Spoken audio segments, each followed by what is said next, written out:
வணக்கம் friends, welcome to Vidya's cooking channel. நான் வித்யாலக்ஷ்மி. இன்றைக்கி உங்களுக்கு காராமணி குழம்பு ரெசிபி ஷேர் பண்ணுறேங்க. இது எங்கள் அம்மாவோட ஸ்டைலுங்க. அம்மா இப்படி தான் பண்ணுவாங்க.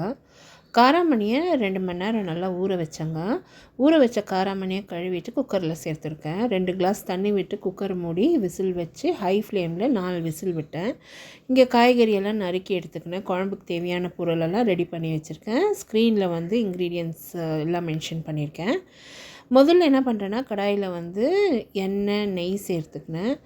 எண்ணெய் நெய் நல்லா காஞ்சதும் அதில் சீரகம், சோம்பு, அன்னாசிப்பூ, பட்டை, லவங்கம், ஏலக்காய், பூண்டு, இஞ்சி, வெங்காயம், கொஞ்சமாக வெங்காயம் சேர்த்தா போதும், நிறைய சேர்க்க வேணாம்.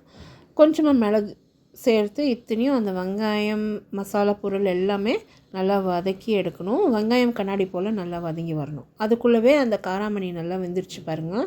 அது ஸ்டவ் ஆஃப் பண்ணி ஒரு பக்கம் எடுத்து வச்சுட்டேன். மசாலா நல்லா வதங்கினதும் அது ஒரு தட்டில் எடுத்து மாற்றி ஆற விட்டுட்டேன். அதே கடாயில் மறுபடியும் எண்ணெய் நெய் சேர்த்துருக்கேன். பட்டை, ஏலக்காய், கிராம்பு சேர்த்துருக்கேன்.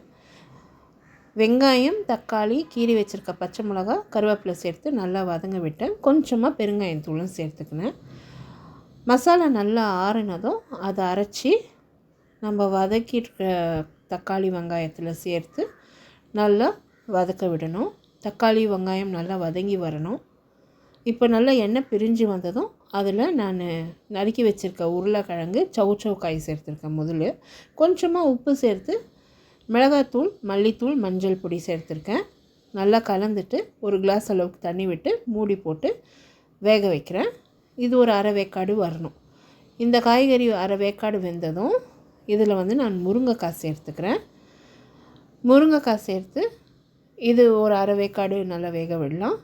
அடுத்து நம்ம கத்திரிக்காய் சேர்த்துக்கலாம். கத்திரிக்காய் சேர்த்து அடுத்து நம்ம வேக வச்சுருக்க காராமணி காய் சேர்த்துக்கலாம். நல்லா கலந்துட்டு இன்னொரு கிளாஸ் அளவுக்கு தண்ணி விட்டு மூடி போட்டு வேக விடலாம். தேவைப்பட்ட உப்பு சேர்த்துக்கோங்க.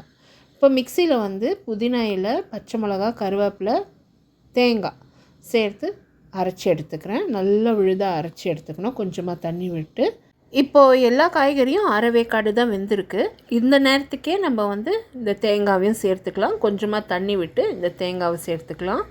சேர்த்து ஒரு முறை நல்லா கலந்து எல்லாத்தையும் கொதிக்க விடலாம். இப்போ தேங்காய் கொதிக்கிற நேரத்துக்கு காய்கறி ஈவனாக வெந்துடும். எல்லா காய்கறியும் நல்லா வெந்துருச்சு பாருங்கள். கொஞ்சமாக லைம் மேலே பிழிஞ்சு விட்டு இது நம்ம மல்லித்தழை தூவி இறக்கி சர்வ் பண்ண வேண்டியது தான். அருமையான காராமணி குழம்பு ரெடி ஆயிடுச்சு. ட்ரை பண்ணிவிட்டு உங்களோட கமெண்ட்ஸ் போஸ்ட் பண்ணுங்கள். அடுத்த வீடியோவில் சந்திக்கிறேன்.